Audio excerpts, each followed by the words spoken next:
Hi everyone.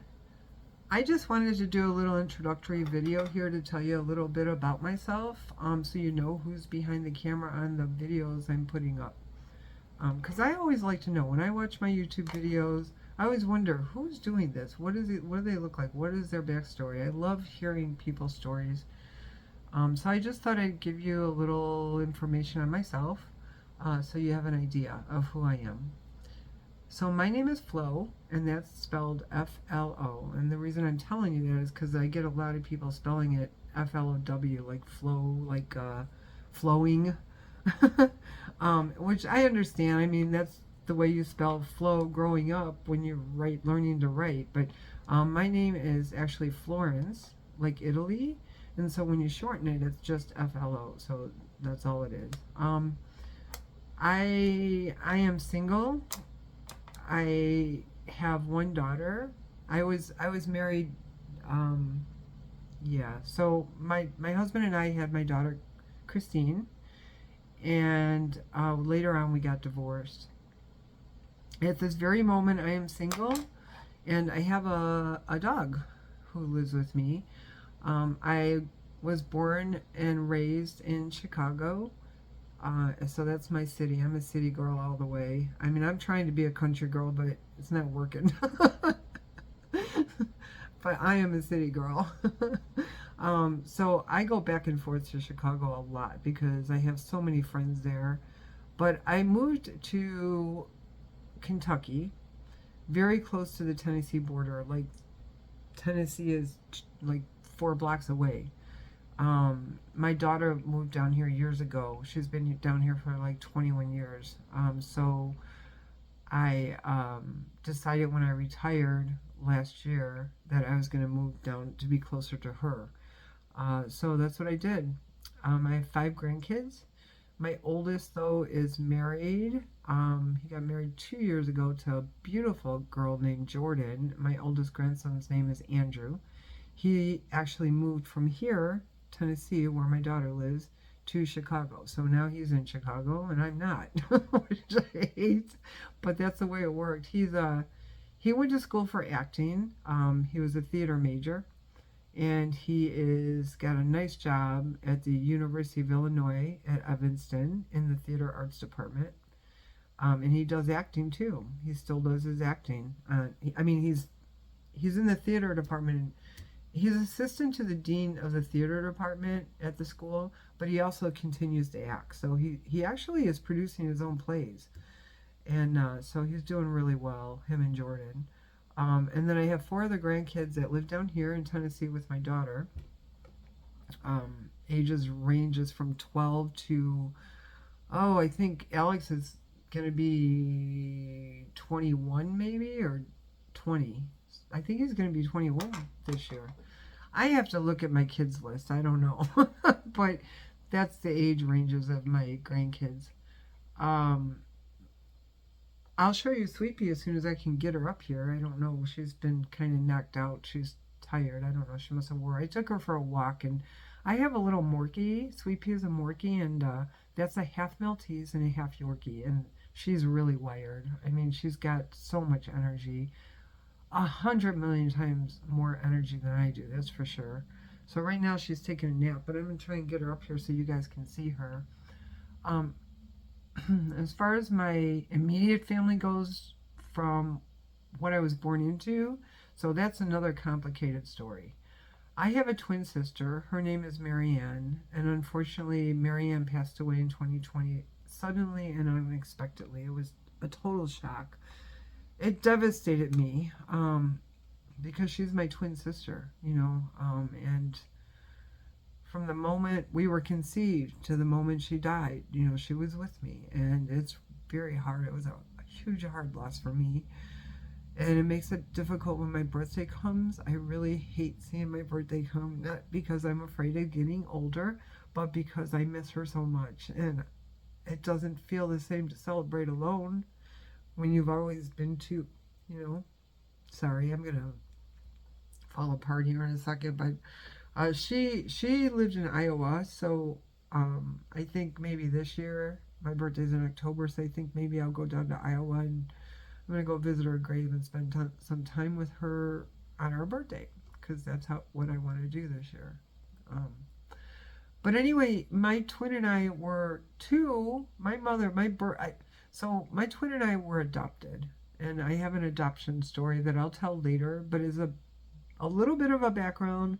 My birth mother had 23 children. She actually had 24, and one was full-term stillbirth. But she had 23 living children. And after my twin and I were born, she had 4 sets of twins, my birth mother did. And we were the last set, her last born kids. And after 3 weeks after we were born, she passed away. It was extremely sad, especially for my older sisters who have the memories. And our oldest sister was 22 years old. She was living down below where we lived, and she had 4 kids already. And but my mother knew she was dying, and she asked my oldest sister, whose name was Marie, she asked Marie if she would take care of the kids. She said, "I don't want the kids separated. Please take care of them." And Marie promised her she would. So unfortunately, it was a valid thing to do, I guess, but realistically, how can you have 18 kids? There was 14 kids living in a home when my mother died of her kids. And then my oldest sister Marie had her 4 kids. So she was left with 18 children at the age of 22 to take care of. How can you expect anyone to do that? It became impossible for her. So she gave it her best shot for 5 months. We were all together. And then she made the decision to give up the kids. It's a lot more complicated than what it sounds, and I'm going to go into that story on another video. Right now, I just wanted it to be an introduction to me and who I am and what you have to look forward to. But when Marie decided to give up the kids, everybody got spread out. Some were adopted, some were fostered, but everyone was all over the place, all kinds of different states, and we lost each other, basically. Lost track of each other. I recently found out this year that my birth father, by the way, there was 4 different fathers in the set of 23 children that my mother had. And the bottom 4 of us are 2 sets of twins. So I have a twin, and then our sisters who are a year older than us, they're also twins. But the 4 of us bottom kids have the same father, and then there's 3 other fathers within that mix of 23. But I recently found out this year that my birth father, who's passed away too, and I never knew, actually I never knew my mother either, but anyway, I found out, I just actually found my birth father, who my birth father was, a couple of years ago, probably 3 years now. And this year I found out he had 10 other children. So the total amount of kids in my family is 33. Some of us are whole, some of us are half, but my mother had 23 of those kids, and then my father had 10 more. They're all my brothers and sisters. I don't care if they're whole or half. I don't care what they are. They're part of me.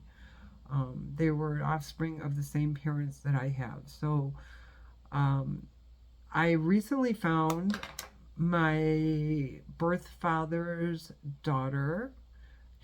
2 of his kids are still living, and one of them was Phyllis. I met Phyllis last year in Chicago. She lives in Chicago. And then I found her daughter after that. Actually, I think I found her daughter before I went to go. I did. I found her daughter first, and her daughter's name is Laura. I haven't met Laura yet, but I'm going to Chicago this weekend. So I made it a point to get a hold of Laura, and I'm going to meet her for the first time.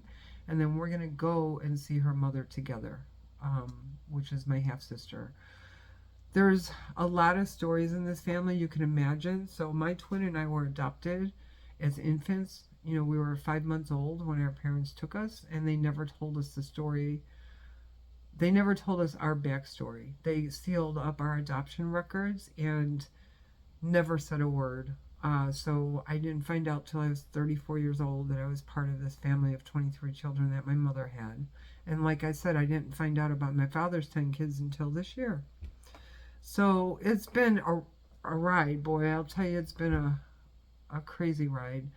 But I'm going to do a separate adoption video. Right now, I just wanted to tell you a little bit about my background. It's really interesting.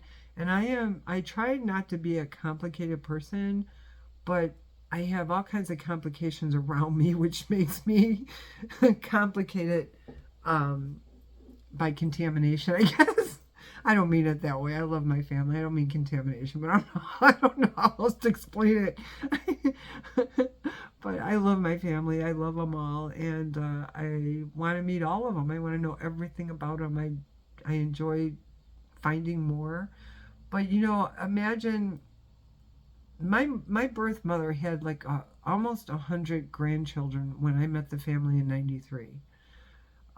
So imagine how many greats there are. Absolutely tons of them. There's got to be hundreds. I have to have hundreds of great nieces and nephews, and so I've only met a few.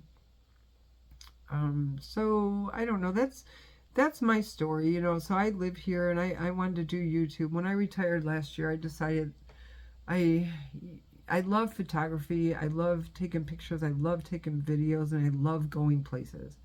So I thought, my daughter actually suggested to me that YouTube would be a great vehicle for me to try and get into, because she said, Mom, it's perfect for you. It's calling your name.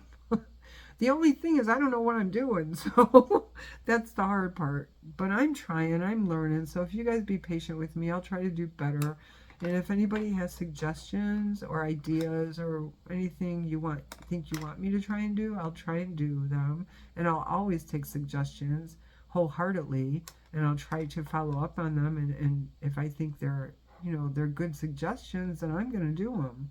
Because, I'm not too proud to take advice from people.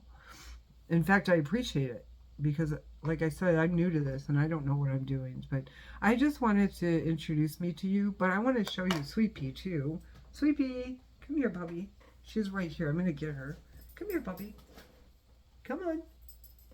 Let me grab her, guys. Come here, Bubby. Come here. Come on. Because this is Sweet Pea, guys. You'll probably see her in some of my videos. So I wanted you to know who you're going to be seeing. She needs to go to the groomer, so she'll be doing that soon. She's a Morkie, so she's half Maltese and half Yorkie, and she's got a lot of energy, a lot more than I have, but we're working it out. As soon as she figures out that I'm in charge and not her, it'll work out great. But right now she still thinks she's in charge, but she's getting better. She really is. She's doing a lot better than she was when I first got her. I wanted to show you, I got a picture of my twin sister on my refrigerator I can show you. Whoops. Whoa, hang on, guys. Whoops.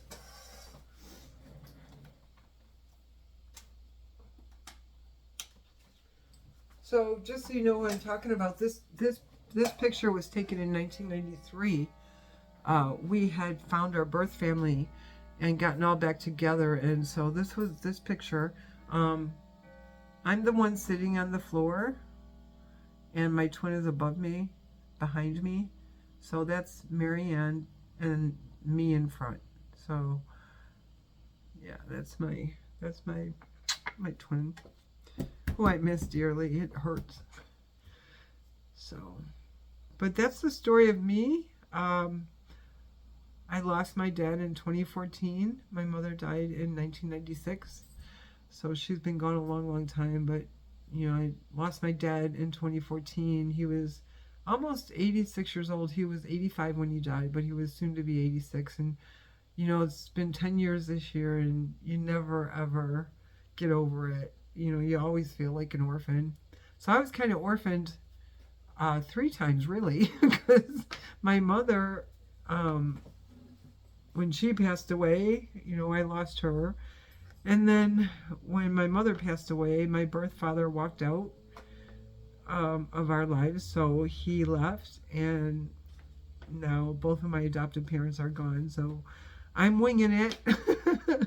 But I have my beautiful daughter that God blessed me with, She's been a blessing to my life. I have 1,000,001 stories with a family of 23 kids, and the story of how we found each other and what happened. That's an incredible story. I will tell you on a separate video, and the story in my family too. Different stories from each person. I'm gonna go see Laura, who is my half sister from my father's side. I met my half sister last summer, Phyllis, for the very first time.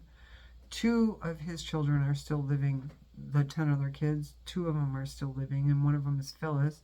And I met her last summer, and I met her. I never physically met her daughter, but I found her daughter, and she's the one who told me where Phyllis was. So I'm going to Chicago this week. I think Saturday I'm leaving for Chicago. When I go to Chicago, I'm going to meet Phyllis's daughter, and her name is Laura. I'm going to meet her for the first time. Laura has such a sad story. I had no idea of this story until recently. So Laura did a podcast and told her story on a podcast, and she sent me the link to the podcast. When I listened to it, it made me cry. I mean, that girl has such a sad story, and it involves my sister and my birth father, and it's hard to take. It's very hard to take, and I can't. Laura said I could share this story anytime I want to. She told her story to try and help other people. But because it was doing with my birth father and my half sister, it really hurt me when I heard that story. And I may share that here at some point because Laura wants me to, or told me to go ahead to. But I'm just not even ready to do that yet because I have to kind of deal with it myself because it involves my father and the way he treated her mother and also one of his kids that I didn't know. He had another daughter named Mary who passed away this year, and it involves her. But it's just, you guys, there's a lot of great stories in my family, and there's a lot of tragedy too, a lot of it. And I think sometimes it gets to me when I think about it all. When I met my family in '93, there was only 4 boys that had died out of the 23 kids that my mother had. Now there's only 6 of us left. So there was a lot of loss over the years, and you think you get numb to it after a while, but you don't. You never get numb to it. But it's almost like every time I lost somebody, I would finally start feeling a little better where I could just, not forget about it. You never forget about it, but you can get through it and you can move on. But the minute that would happen, we'd lose another sibling or, a nephew or a niece or somebody close. So it's like that grief process never left. It's always there. I think I'm still grieving because it's just, in fact, oh my gosh. So I met one of my nephews, my sister Jeanette, who passed away a while ago. She had a reunion for us in North Carolina several years back. And I met her kids from that reunion, and one of them was Ricky. And Ricky was married at the time. He was older, and I think he only had a couple of kids. Well, him and his wife Leslie ended up having 10 children. And I met the oldest ones at that reunion in North Carolina, but I never met the youngest ones. But last October, I went to Georgia, and he lives in that area. He lives in Georgia. So he came out to see me, and he brought his 3 youngest kids with. And so I met them. One of them's name is Teddy. His very youngest child is Teddy. He's a boy. And I met, Teddy was one of them that was there in Georgia last October when I went. Well, the most horrible thing happened this last week. Actually 2 weeks. I think it was June 29th. Teddy is 15 years old. He was on a church bus with some other kids. They had just did some volunteer work at a nursing home or did a whole bunch of stuff for the church. And then the church was taking them river rafting. So they were all on a church bus, all the kids.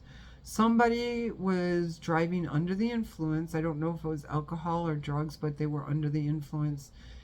Driving down the road, ran a light at 80 miles an hour and slammed into the church bus.